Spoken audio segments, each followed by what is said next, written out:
아멘. 광고를 하나 빠뜨렸는데요. 우리 이문경 권사님 가정 지난주에 장례를 또 은혜 중에 마쳤습니다. 우리 장례가 겹쳐서 또 요쪽 가정이 좀 늦게 이렇게 되고 또 한독자 권사님 가정이 또 원거리고 해서 여기 이문경 권사님 가정에 많은 성도님들이 가지를 사실은 못했어요. 그런데 이 친정 쪽이 전부 이렇게 또 신앙생활을 잘 하셔서 은혜 가운데 잘 감당하고 또 감사한 마음으로 성도님들을 위해서 떡을 준비했습니다. 우리 못 갔으니까 저도 못 가서 여기는 시간이 겹치고 그래가지고 많이 기도해 주시기를 바랍니다. 우리 이문경 권사님 너무나 귀하신 분이세요. 온 가족 구원을 위해서도 여러분 기도해 주시기를 당부드립니다. 따라합시다. 나의 목자. 자, 우리가 잘 아는 말씀 시편 23편이죠. 아마 전 세계 그리스도인들이 시편 23편 가장 친근하게 대하는 말씀이 아닌가 생각을 합니다. 또 그만큼 또 은혜로운 말씀이기도 하고 또 축복된 말씀이기도 합니다. 그래서 오늘 이 시간은 하나님께서 주신 은혜대로 이 말씀의 본의를 우리가 정확하게 이해하면서 또 실질적인 우리 신앙생활 또 삶의 또 열매로 맺어갈 수 있기를 간절히 바랍니다. 먼저 말씀 보면은 여호와는 나의 목자시니라는 말로 시작이 됩니다. 이 여호와라는 말 자체가 사실 굉장히 어려운 말이에요. 왜냐하면은 유대인들은 이 여호와라는 말을 사용을 거의 안 합니다. 표기 자체도 하지도 않고, 그래서 이 구약 성경이 기록된 히브리어 성경을 보면은 이 여호와라는 이 이름 자체가 있긴 하지만 이스라엘 백성들이 읽을 적에는 여호와라고 읽질 않아요. 오늘날도 그냥 아도나이, 주라고 이렇게 읽어요. 그 이유는 뭐냐면은 십계명에 여호와의 이름을 망령 때 일컫지 말라라는 그 말씀을 그대로 받아들이고 지키기 위한 유대인들의 아주 충실한 노력입니다. 그래서 이제 여호와라고 이제 우리가 보통 표기를 하고 그렇게 일반적으로 또 영어 성경에 많이 사용하고 있습니다만은 사실은 정확한 발음을 몰라요. 왜냐하면은 이 히브리어는 그 다른 어떤 언어와 비교할 수 없이 자음 우선 구조로 이렇게 돼 있어요. 그래서 이 유대인들이 또 이 이름을 부르지 않다 보니까 정확한 모음 표기를 몰라요.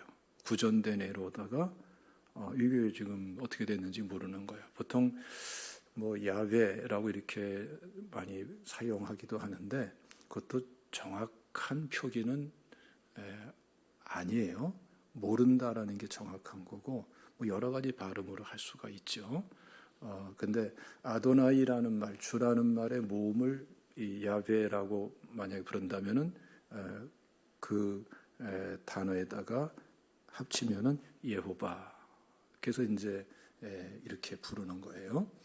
그만큼이나 이스라엘 사람들은 하나님의 이 명칭에 대해서 상당히 말씀 그대로 조심스럽게 하나님을 경외하는 마음으로 이렇게 접하고 있습니다. 그런데 지금 다윗은 자기 개인적인 신앙 차원에서 하나님의 이름을 지금 부르면서 시편 23편이 지금 이렇게 고백되어지고 있습니다. 이거 상당히 특별한 의미가 그 자체로도 있다고 볼 수 있겠죠. 근데 그것만이 아니라 하나님을 목자라고 표현하고 있어요. 그러니까 우리는 지금 굉장히 익숙해져 있기 때문에 당연한 것처럼 생각되지만 사실은 유대인들에게는 상상도 하기 어려운 개념인 거죠. 왜냐하면 하나님의 이름도 잘 못 부르는 그러한 신앙생활을 하는 상황에서 그 하나님을 목자라고 부른다는 것 자체가 굉장히 파격적인 것입니다. 한 걸음 더 나가서 나의 목자다 이렇게 부른다는 건요, 이건 충격적인 일인 거죠.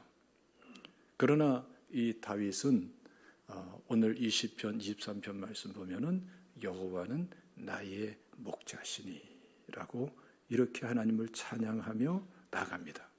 그리고 이것은 내용상으로 볼 적에 찬양이, 실질적인 찬양이기도 하고 또 시이기도 하고 간증이기도 하고 또 고백이기도 하고 증언이기도 하고 굉장히 복합적인 그러한 의미가 여기에 담겨져 있는 거예요.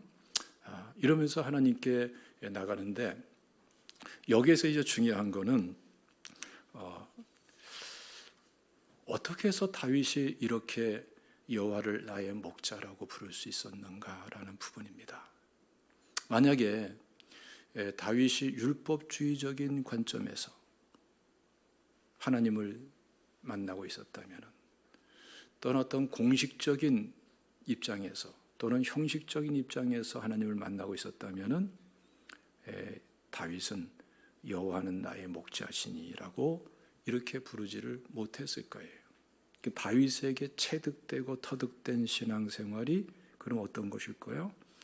실질적인 신앙생활, 하나님과의 친밀한 교제, 하나님께 예배드리는 그 예배자로서 하나님과의 개인적인 관계, 친밀한 관계, 실질적인 관계 속에서 예배자로서 하나님께 나가고 그 생활이 일상생활 속에 이루어지면서 하나님께 나의 목자이십니다 라고 이렇게 찬양하며 고백할 수 있는, 또 간증할 수 있는 이런 신앙생활이 되는 것을 우리가 주목해 봐야 되겠습니다. 그래서 우리가 양쪽이 같이 있어야 될 것 같아요. 한쪽으로는 하나님을 경외하는 태도, 또 한쪽으로는 우리를 친밀하게 만나 주시는 친밀하신 하나님, 그 하나님과의 교제, 이 교제의 친밀성과 깊이를 함께 알아갈 수 있는 이러한 우리 신앙생활이 돼야 될 줄로 믿습니다. 그리고 상대적으로 다윗은 자신을 양이라고 그렇게 말하고 있는 것이죠. 근데 우리가 이제 생각할 때 양은 뭐 깨끗하고 순결하고 뭐 착하고 좋은 이미지를 많이 가지고 있는데 유대인들에게 있어서의 양은 그렇게 자랑스러운 것만 있는 게 아닙니다. 이 양은 그 우리로 말하면은 그 집에서 키우는 돼지들 있죠. 그 비슷해요. 비슷해.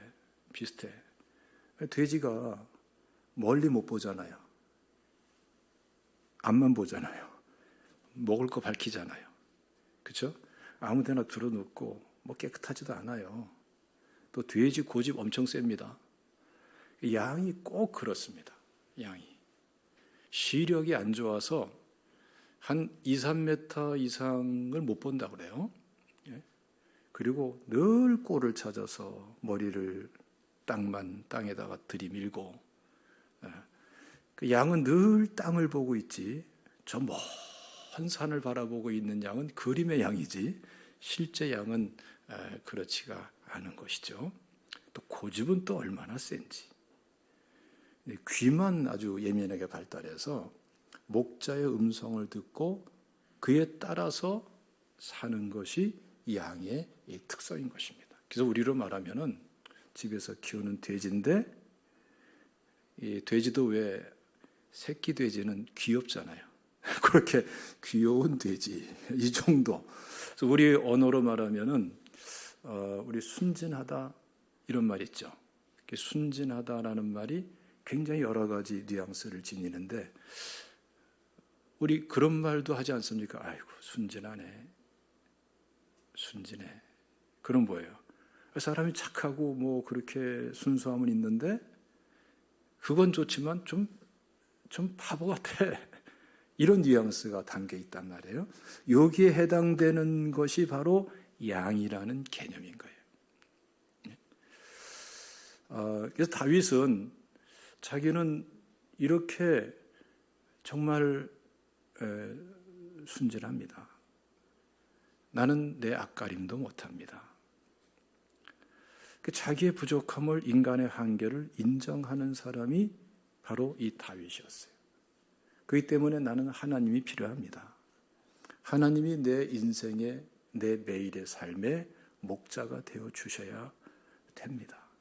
나는 하나님을 목자로 모시고 삽니다. 이 고백이 있었던 것이죠.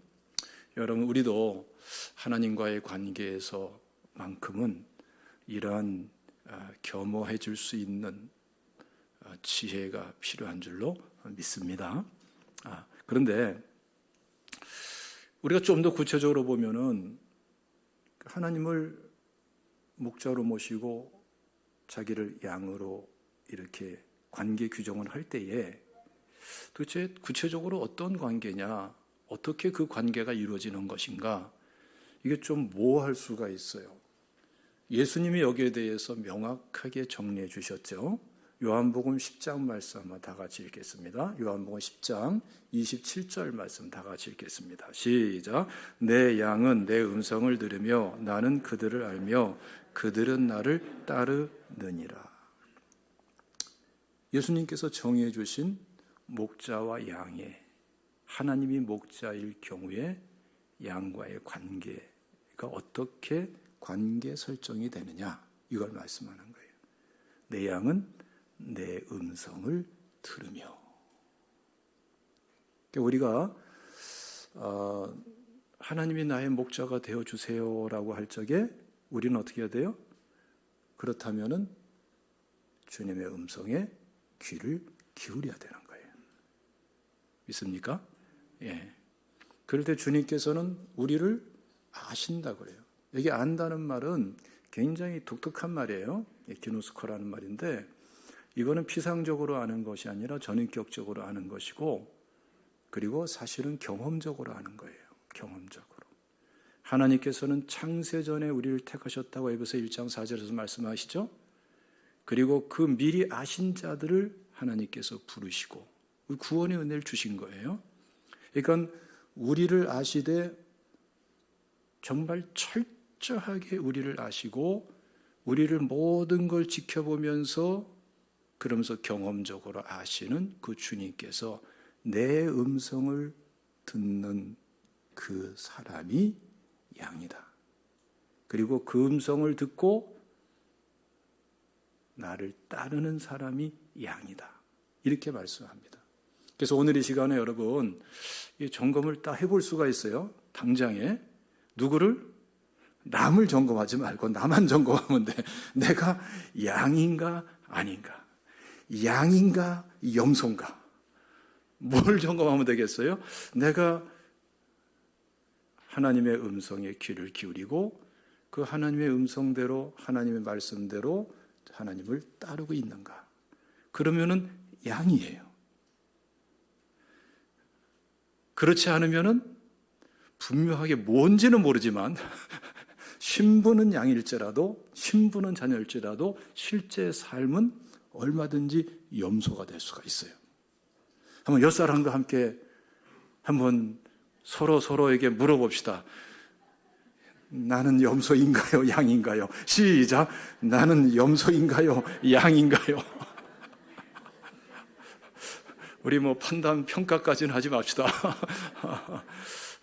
여러분, 하나님 앞에서 우리가 이게 어려운 것 같지만 굉장히 큰 축복이에요. 그렇죠? 염소의 삶은 고달픈 거거든요. 여기 치유받고 저기 치유받고. 여러분 염소끼리 싸우는 거 보셨어요? 사냥끼리 싸우는 거 막 이렇게 동양선을 본 적 있죠? 예? 무섭게 싸웁니다. 예? 양은 그렇게 싸우는 사람이 아니고 목자의 음성을 듣고 목자를 따르는 사람이 하나님의 양의 특권을 누리게 되는 거예요. 믿습니까? 너무나 세상 소리에 귀를 기울이지 말고 좀 하나님의 음성에 귀를 기울일 수 있는 우리 모든 성도님 되시기를 주님의 이름으로 축원합니다. 근데 이것도 좀 모호할 수가 있어요. 하나님의 음성이 들려와야지. 그래서 맨날 하나님의 음성 그러는데 그건 또 뭐야? 사도 바울의 이제 경우를 보면은 좀 우리가 좀 쉽게 접근할 수 있도록 우리에게 하나의 본이 돼주고 있습니다. 사도 바울을 보면은 하나님의 뜻을 하나님의 명령으로 받아들여요. 이게 사도 바울의 전체 삶이고 사역의 원리입니다. 사실 사도 바울만 그런 것이 아니라 모든 하나님의 사람들은 공통된 특징을 가지고 있었어요. 하나님의 뜻이 밝혀지면은 그것을 곧 하나님의 음성으로, 하나님의 명령으로 받아들이는 거죠. 그래서 사도 바울이 사도로 부르심에 대해서도 이렇게 표현하고 있습니다. 에베소서 1장 1절 보면은 하나님의 뜻으로 말미암아 그리스도 예수의 사도된 바울은. 그런데 디모데전서 1장 1절 말씀 보면은 똑같은 내용을 이렇게 표현하고 있어요. 그리스도 예수의 명령을 따라 그리스도 예수의 사도된 바울은. 그러니까 하나님의 뜻을 그대로 명령으로 받아들였어요. 마게도니아 환상을 보고서 유럽 선교가 시작될 때도 사도 바울은 하나님께서 마게도니아로 가라 이렇게 말씀한 게 아니었어요. 사도 바울과 그 동역자들은 계속해서 아시아 선교를 하려고 노력을 했는데 성령께서 막았죠. 그리고 밤에 마게도니아 사람의 환상을 보게 됩니다. 그것을 통해서 사도 바울은 깨달아요. 하나님의 뜻을. 유럽으로 가라는 것이 하나님의 뜻이구나. 그래서 유럽으로 그걸 하나님의 명령으로 받고 유럽으로 가는 거예요. 한번 읽어볼까요? 사도행전 16장 10절 말씀을 다 같이 읽습니다. 시작. 바울이 그 환상을 보았을 때 우리가 곧 마게도냐로 떠나기를 힘쓰니 이는 하나님이 저 사람들에게 복음을 전하라고 우리를 부르신 줄로 인정함이로라. 그게 하나님이 기뻐하시는 뜻으로 인정을 한 거예요. 그리고 그 말씀을 그대로 그 뜻을 따라서 방향을 돌이켜서 마게도니아 유럽으로 가는 것이죠. 그러면서 유럽 선교가 이루어지고 전 세계 복음 전파의 선교의 축이 돼 버려요. 유럽이. 이러한 역사가 일어나게 되는 거죠. 우리가 여러분 일상생활 하루하루 살면서 분명한 사실이 있습니다. 하나님께서는 계속해서 하나님의 뜻을 우리에게 깨닫도록 기회를 주시고 은혜를 주십니다. 이게 우리에게 주어진 특권이에요. 초신자부터 평생을 믿은 성도에 이르기까지 이건 공통적인 거예요. 하나님의 자녀들에게 주신 공통된 은혜인 것입니다.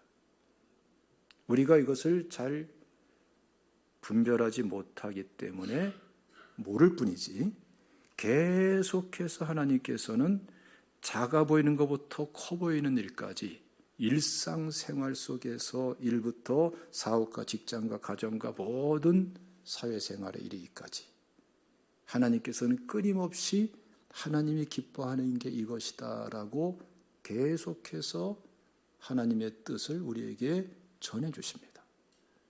우리가 모르는 게 문제일 뿐이에요. 지금 이 시간에도 이 예배당 안에는 굉장히 여러 가지 많은 전파가 흐르고 있을 거예요. 휴대폰 전파도 흐르고 있을 것이고, 그렇죠? 라디오 전파도 흐르고 있을 것이고, TV 전파도, 무전기 전파도 흐르고 있을 것이고, 방송 장비 전파도 흐르고 있을 것이고, 끊임없이 많은 전파들이 흐르고 있습니다. 우리가 모를 뿐이에요. 근데 전파는, 휴대폰 전파는 휴대폰을 키면은 잡을 수가 있는 것이고, 그걸 통해서 통화도 나눌 수가 있고, 자료도 볼 수가 있는 것이죠. 하나님의 뜻을 하나님께서 끊임없이 우리에게 말씀하시고 분별토록 주시는 그 하나님의 뜻은 여러분 어떻게 분별되어질까요? 가장 기본적이고 중요한 게 하나님 말씀이죠. 이 성경 말씀을 통해서 우리는 하나님의 뜻을 분별할 수 있습니다. 또 뿐만 아니라 하나님께서는 우리의 양심을 통해서도 분별케 해주십니다.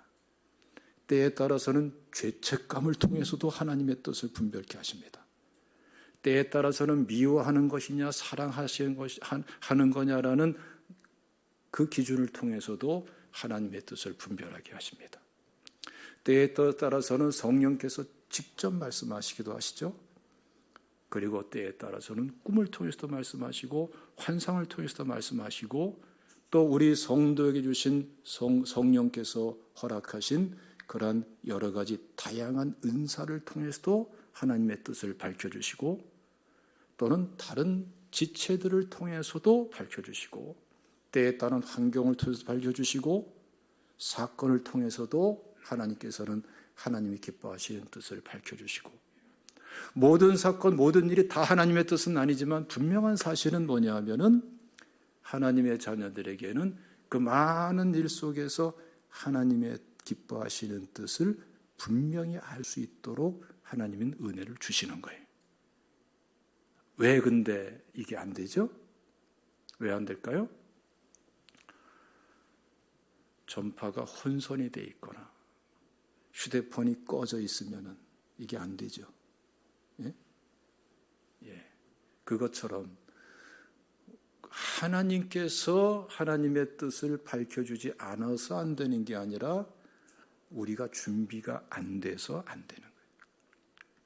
근데 준비가 어려운 게 아니에요.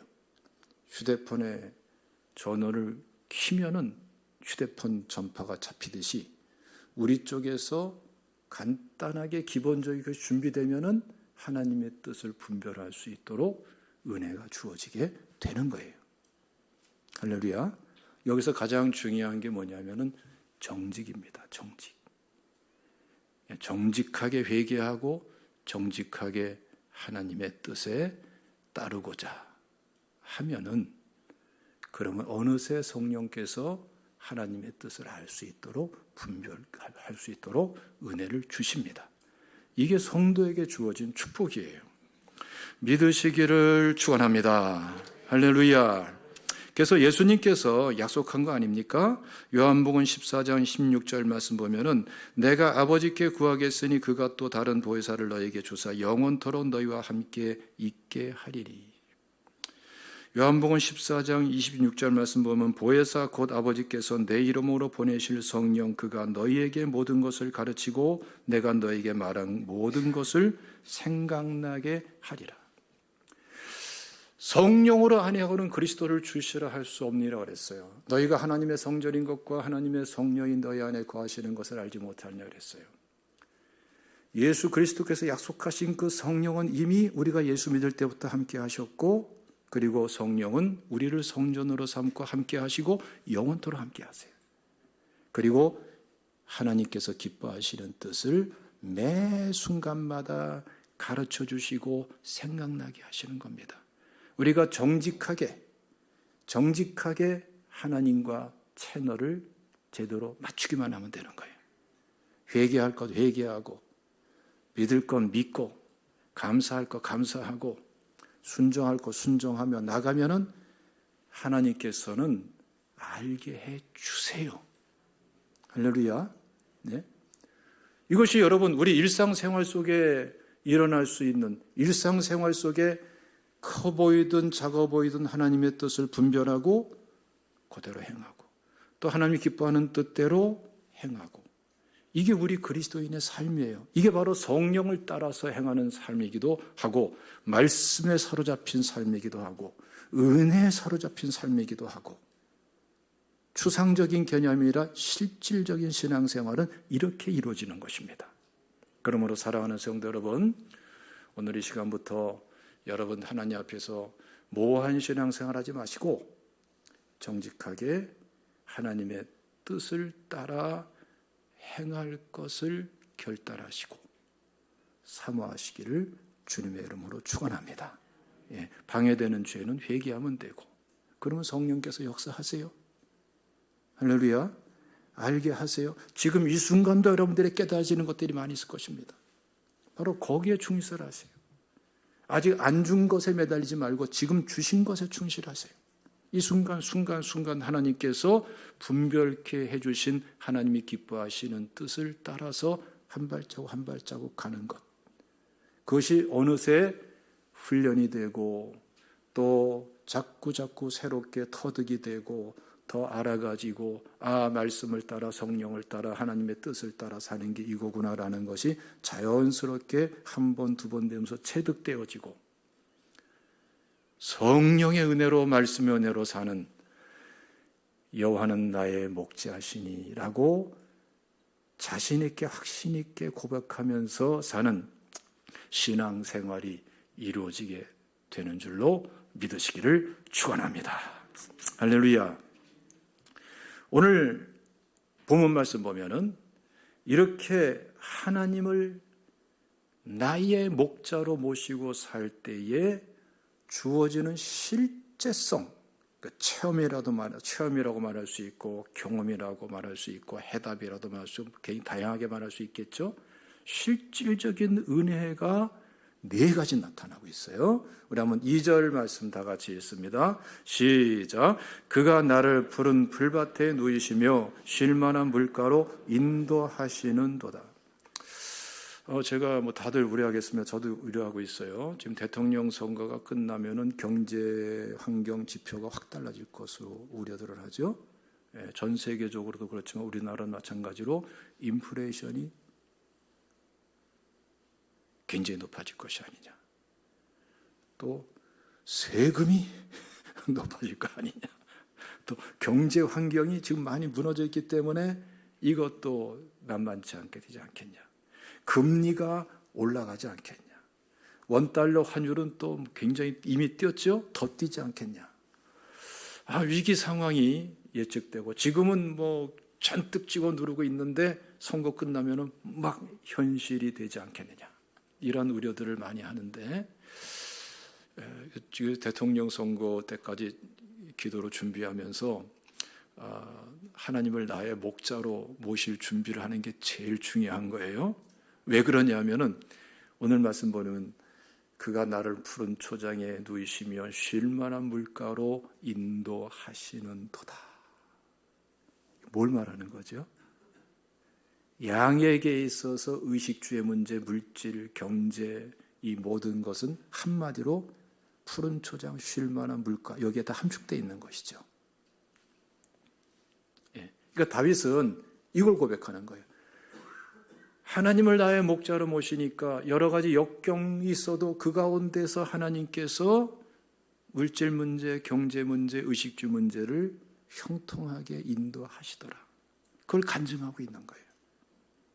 우리 성도님들도 이걸 간증할 수 있고 오히려 그 인도하시는 은혜를 체험하고 누리면서 하나님을 알아갈 수 있는 그런 생활이 끊임없이 일어나기를 주님의 이름으로 축원합니다.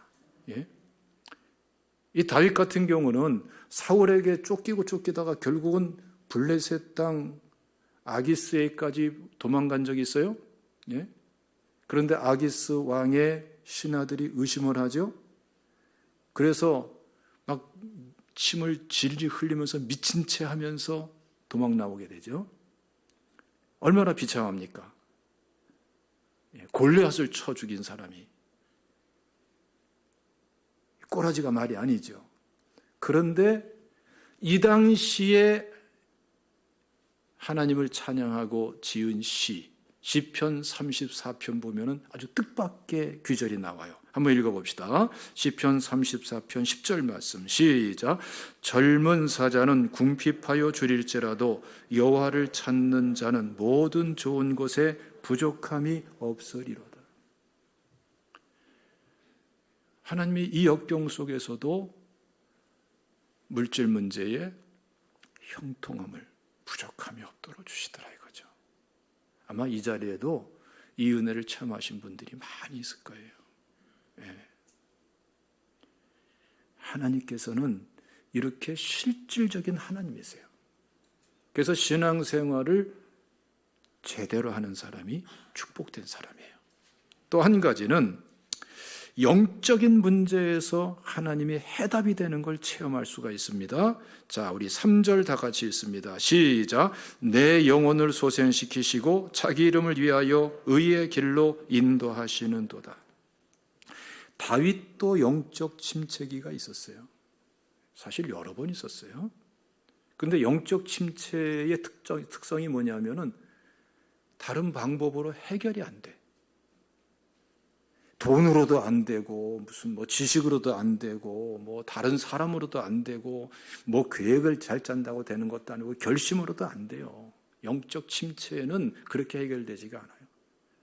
영적 침체는 그야말로 하나님의 은혜가 있어야 회복이 되는 거예요. 그런데 그 하나님의 회복, 그 은혜를 어떻게 하면 받는가라는 것을 지금 체험적으로 간증하는 거죠. 그 영적 침체기에 다윗은 거기서 그 현장, 그 문제, 그 내면, 그 영적인 문제 속에 하나님을 나의 목자로 모셔드리는 거예요. 이게 굉장히 중요한 것이죠. 그래서 우리가 대표적으로 이 다윗이 우리아를 죽이고 그 아내를 취하죠. 그때에 하나님께서 나단 선지자를 보냅니다.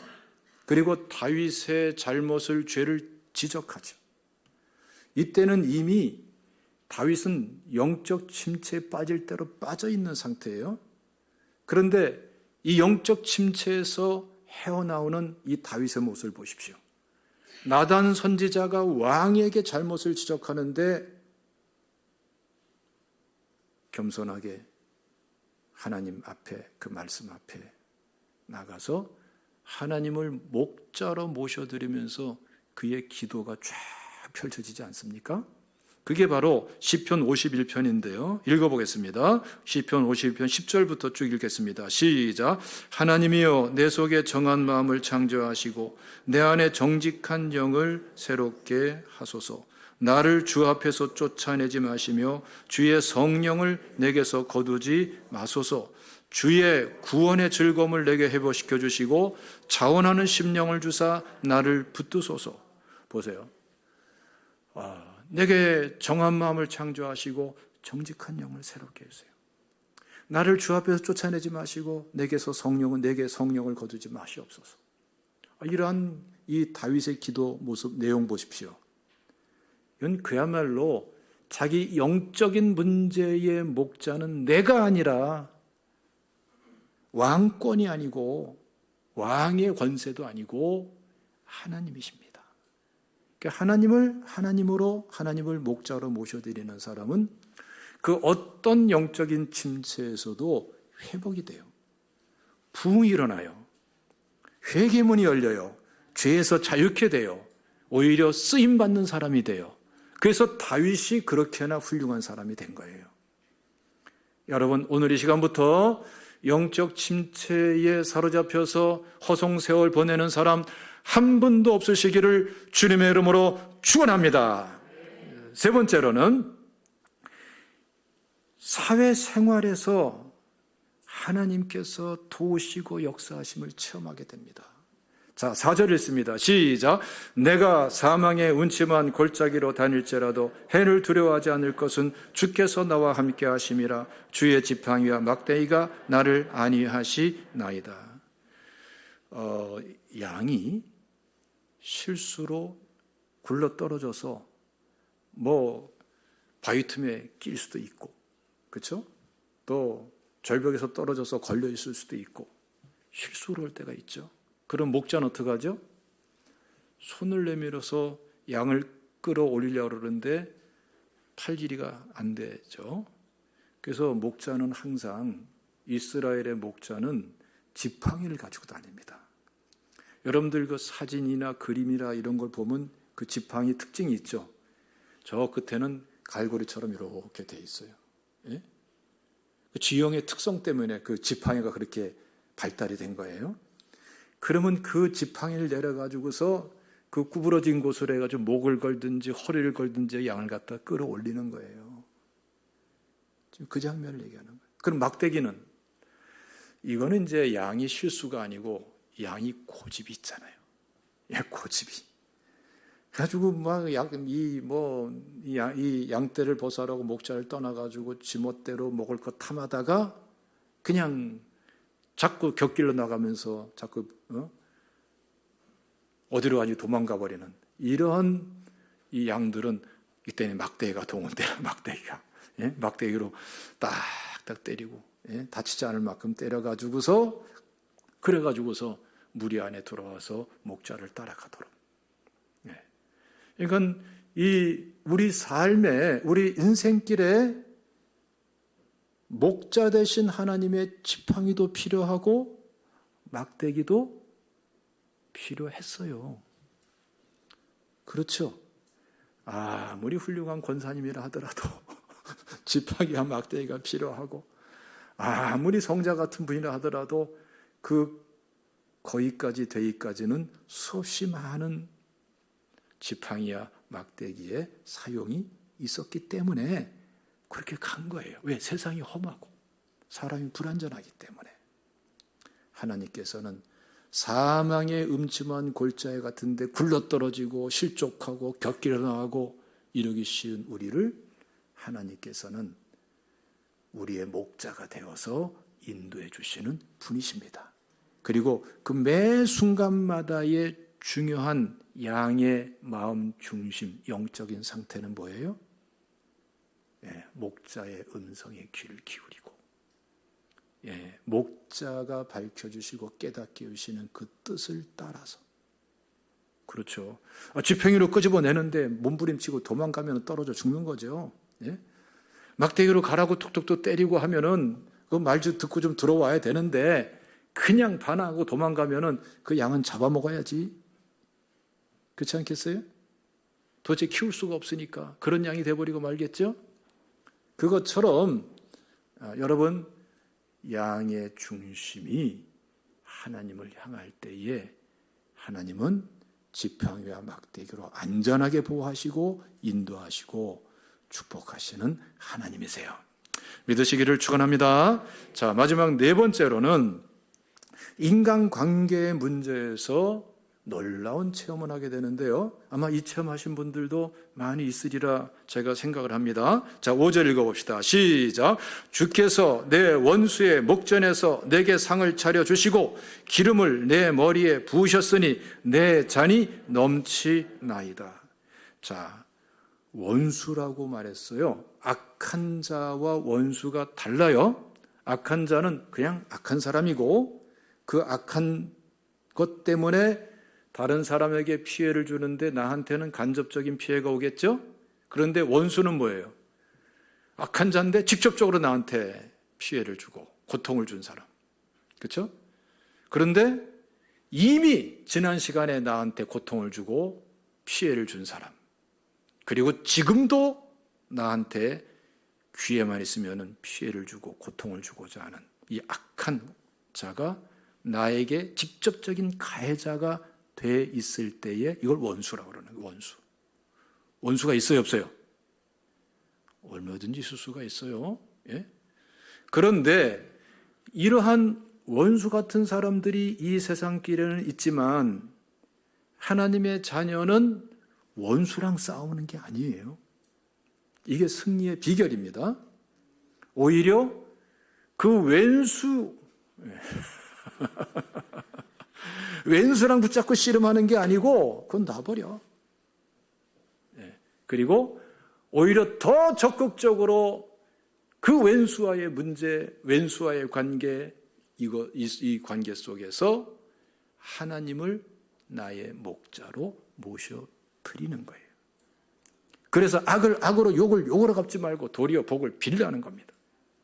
그럴 적에 지금 다윗은 두 가지 놀라운 체험을 하게 되더라는 거예요.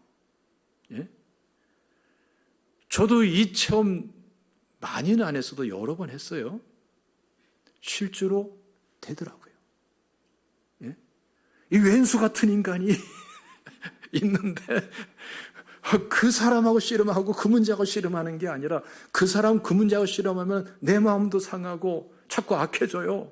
예? 용서하려면 용서하고 사랑하는 게 사랑하고 원수 갚는 것이 내게 있다니까 하나님께 맡기고 오히려 하나님을 나의 목자로 모시면은 놀라운 역사를 체험하는데 하나님께서 그 원수의 목전, 원수의 눈앞에서 잔치상을 베풀어 주세요. 이 식탁을 베풀어 주네요. 잔치상. 체험할 수가 있습니다. 체험되더라고요, 실제로. 네. 뿐만 아니라 기름으로 머리에 부으세요. 이건 뭐냐면은 직장으로 말하면 승진이에요. 영적으로 말해도 영적인 승진이에요. 새로운 그릇이 돼버리는 거예요. 사업으로 말하면 사업이 새로워지는 거예요. 인생길이 새로운 단계로 변환되는 거예요. 성장이 이루어지고 성숙이 이루어지고 그릇이 새로워지고 축복이 임하고. 하나님의 축복은 원수랑 싸워서 이긴다고 되는 것이 아니라 오히려 말씀대로 돌아가서 오히려 용서하고 사랑하고 진짜 원수 갚는 것, 그것은 내가 하는 게 아니라 하나님께 맡기고 우리는 오히려 하나님을 나의 목자로 모시고 하나님의 목자로 모시기 위해서 하나님의 음성에 귀를 기울이고, 그래야 기도문도 열려요. 하나님의 뜻이 무엇인가 분별하면서 거기에 한 발자국씩 한 발자국씩 그 뜻을 따라서 믿음으로 행하고 나갈 적에 하나님께서 다 역사하세요. 따라합시다. 다 역사하신다. 하나님 감동을 가지고 하는 거예요. 지금 나는 여러 번 체험했기 때문에 하나님이 다 하세요. 다 하세요. 다 하시더라고요. 하나도 빠짐없이 다 하시더라고요. 물론 아직 남아있는 것도 있어요, 저한테. 제가 피해본 것도 있어요. 우리 성도님들은 아니에요. 걱정하지 마세요, 여러분들은. 그거 있어요. 그거 분명히 하실 거예요. 분명히 하나님께서 손을 보세요. 망하라고 그러는 게 아니고 하나님께서는 잔치상을 베풀어 주실 것입니다. 기름 부어 세우실 것입니다. 오히려 변화시켜서 또 그분도 축복하게 역사해 주실 줄로 기대합니다. 하나님은 실질적으로 살아 역사하시는 분인 것을 믿으시기를 축원합니다. 할렐루야. 할렐루야. 그래서 여러분, 이 다윗은 아주 중요한 결단을 하죠. 6절 다 같이 읽습니다. 확신과 결단이 나와요. 시작. 내 평생의 선하심과 인자하심이 반드시 나를 따르리니 내가 여호와의 집에 영원히 살리로다. 보세요. 엄청난 확신 아닙니까? 사울이 있든 골리앗이 있든 그 누가 있든 아기스가 있든 어떠한 뭐가 있든 간에 분명한 확신이 있어요. 하나님의 선하심과 인자하심이 정녕 나를 따른다. 반드시 나를 따른다. 얼마나 놀라운 확신입니까? 이게 어디서 오는 확신이에요? 살아보니까 그렇더라 이거예요. 한두 번이 아니라 반복해서 하나님 역사하시니까 나는 반드시 선하심과 인자하심이 나를 따를 걸 확신한다 이거예요. 여러분, 이러한 그리스도인이 돼야 될 줄로 믿습니다. 우리 제자계 성도님들 이 축복 누리시기를 축원합니다. 그러면서 놀라운 결단을 하죠. 놀라운 결단. 내가 여호와의 집에 영원히 살리로다. 여기서 여호와의 집은 물론 하나님의 성전을 의미하는 거예요. 그런데 성전을 말할 때에 집이라는 단어, 베이트라는 단어가 함께 할 적에는 의미가 용례가 달라져요. 그냥 건물만을 초점 두고 말하는 것이 아니라 그 성전 건물에 함께 하시고 임재하시는, 사실은 그 성전의 가장 중요한 것은 하나님이 임재하시는 거죠. 하나님이 함께 하시고 임재하시는 거기에 초점 둬서 말할 적에 이 집이라고 하는 말을 함께 포함해서 말씀하는 게 성경의 용례예요. 이런 내용들이 굉장히 많이 나옵니다. 그런데 그 대표적으로 우리가 야곱의 경우를 볼 수 있죠. 야곱의 경우 한번 창세기 28장 17절 말씀 읽겠습니다. 창세기 28장 17절 시작. 이에 두려워하여 이르되 두렵도다 이곳이요 이것은 다름이 아닌 하나님의 집이요 이는 하늘의 문이로다 하고. 무슨 말이에요? 지금 야곱이 형을 속이고 아버지를 속이고 결국 도망길에 나서서 루스 그 베델에 쓰러져 자죠. 그때 하나님께서 이 거짓말쟁이 이 야곱을 여전히 사랑하세요. 긍휼히 여기시는 거죠. 그래서 꿈속에 잠자는 가운데 환상을 보여주셔. 사닥다리가 저 하늘까지 닿았는데 그 하늘 꼭대기에서는 하나님께서 내려다보시고 이 야곱에게, 할아버지 아브라함에게, 아버지 이삭에게 언약하신 그 말씀을 그대로 쫙 들려주시는 거예요. 그리고 보니까 천사들은 오락내리락 하는 거예요. 그걸 보면서 고백한 게 바로 이 말씀이에요. 여기가 하나님이 계신 거구나, 계신 곳이구나. 하나님이 여기 계신데 내가 알지 못했구나. 그래서 이곳이 하나님의 집이라고 고백하는 거예요. 여러분, 우리가 신앙생활 한다고 그러면서 교회만 다니는 사람이 있어요. 예? 구원받았어도 교회만 다니는 교인이 있고, 하나님의 임재가 무엇인가를 아는 교인이 있어요. 예? 우리가 교회의 기관 속에 들어있는 한 사람의 조직의 구성원으로서 신앙생활하는 사람이 있고, 예수님께서 끊임없이 선포하시는 대로 하나님 나라의 임재와 통치 안에서 신앙생활하는 사람이 있어요. 이 차이는 간만의 차이인데, 하나님을 나의 목자로 모시는 사람은 여러분 하나님의 임재 안에 자꾸 거하게 되고, 하나님 나라의 통치, 임재와 통치와 권능 안에 자꾸 거하게 되고, 다윗처럼 내가 여호와의 건물에 거하리로다, 이게 아니라 여호와의 집에, 그 성전 안에, 그러나 그 하나님의 임재 안에 내가 영원히 거하리로다, 이 확신을 가지고 나갈 수 있는 그러한 성도가 되는 줄로 믿습니다. 여러분, 이번 주간에 이 말씀을 계속 여러분들 자신의 것으로 열매 맺는 한 주간 되시기를 주님의 이름으로 축원합니다. 작은 것부터 큰 것에 이르기까지 하나님의 뜻을 분별하세요. 정직하게 회개하고 정직하게 믿음으로 순복하면은 알게 해주십니다. 알길 원하시는 분이 하나님이세요. 믿습니까? 한 번, 두 번, 세 번, 하루, 이틀 나가보세요. 점점 그 은혜가 얼마나 큰가를 체득하게 될 것이고, 하나님이 해답이 되는 삶이 무엇인가를 알아가게 될 줄로 믿습니다. 할렐루야. 기도하겠습니다.